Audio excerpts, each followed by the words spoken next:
Thanks, Gideon. So yeah, as you've heard, unlike most of my fellow presenters, I work at the big show, at the AGO.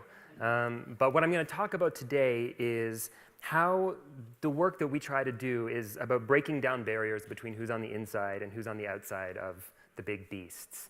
And it centers around a program that we do at the AGO called First Thursdays. First Thursdays is a monthly late-night celebration of art and creativity targeted at millennials. And since our launch 3.5 years ago, more than 90,000 visitors, the vast majority between the ages of 20 and 35, have shown up, 2,500 a month, to experience art and culture and have a good time while they do it. The accomplishment of this program, which is one that hundreds of staff at the AGO have contributed to, not just me, is really monumental when you consider it in the context of how slow, risk-averse, and even audience-averse art museums can be. It's true. So how did we do it?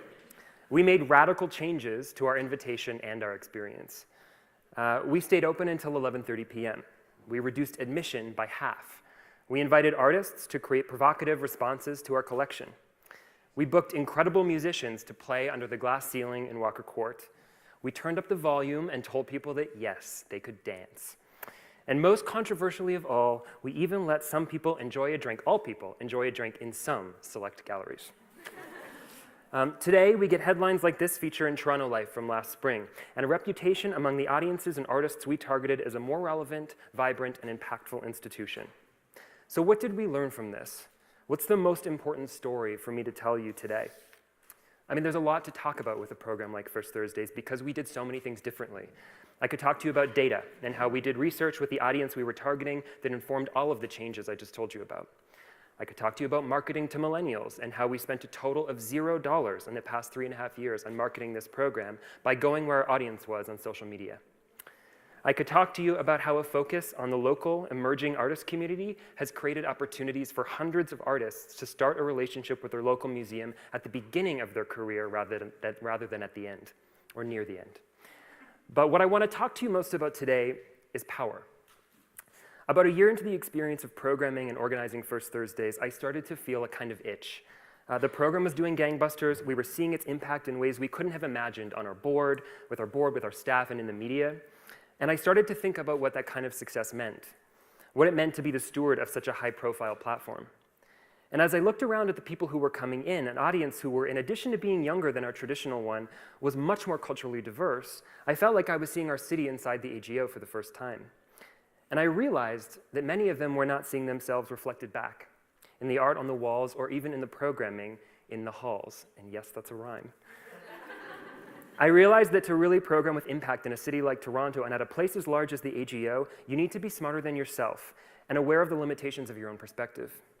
So we started to invite in external voices, not just to perform and present their work, but as guest curators shaping the program. And we took big risks.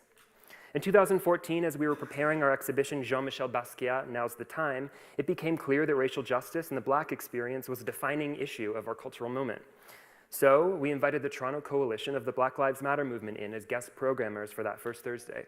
And in shaping that event, they went deeper and farther than I could have imagined, not just considering our program, but also our practices. They asked to hold meetings with our security guards to talk about the sensitivities around policing Black bodies. They organized a panel discussion and asked that the first 20 rows be reserved for Black youth, who don't typically receive the privilege of prime spaces in places like ours. The artists creating work that night were all young artists of color, many of whom I had never met, never heard of, and whose work I'd never encountered. And I see a lot of art all the time. They let us know that their mission requires that every event they participate in includes an action, and we allowed them to hang a 30-foot banner off of our Gary staircase with the words, "Now you see us," printed on it.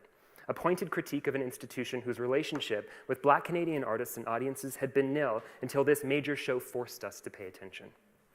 The results were exhilarating and gratifying, and proof that what we were doing had impact that extended way beyond the scope of a party.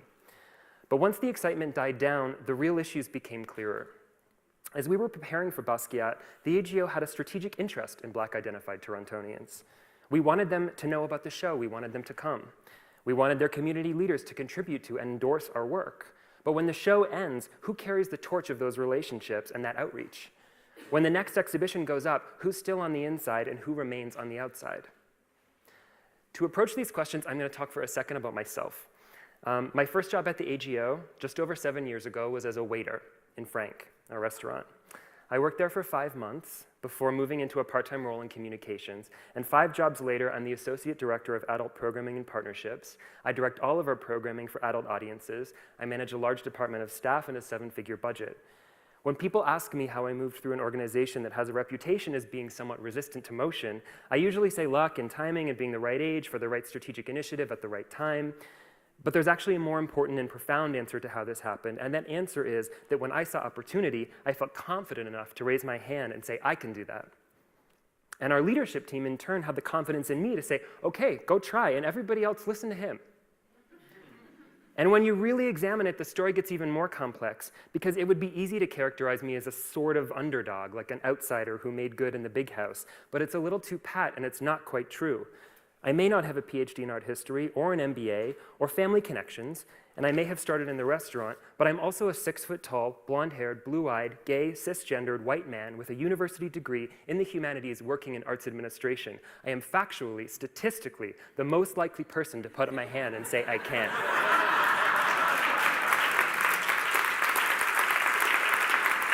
And further to that, statistically, I'm also the most likely person that people in leadership positions will recognize and believe in when I say it. Today, the thing that I'm thinking about the most when I go home at night is not about booking this artist or making that target, it's about how to share the platform I've been given. What to do with the power and authority of a place like the AGO and the kind of privilege that everybody in this room has. And I know that most of you, like me, have looked around at your audience and your programming and said there is serious work to do here. We know, we've been talking about it today, the era of monoculture and the mainstream is over, and we know that no single director or programmer or curator can create a complement of programming that will respond to the diversity of our potential audiences in a comprehensive way. But action is required, and we need to recognize that our missions require us to act and to be comprehensive, and to matter to as many of our fellow citizens as possible. It's urgent, it's a moral issue, and it concerns the collective soul of our society. And we all know also that this work is not and will never be easy. As with our partnership with Black Lives Matter, many of the problematic histories of elitism and exclusion within our institutions will need to be faced. It's tough. The relationship between our missions and what we practice has to be examined. And when it comes to bringing in new voices, not everyone who walks through the door will exhibit the behaviors we traditionally and often correctly associate with leadership. Many people will have much to learn from those in power now. But our institutions must bend too, and more so, to recognize leadership in new faces with new ideas who present new models and systems for how to do what we do. We've built strength, all of us. We have power. Now let's find ways to share it. Thank you very much. Oh, 0 on time.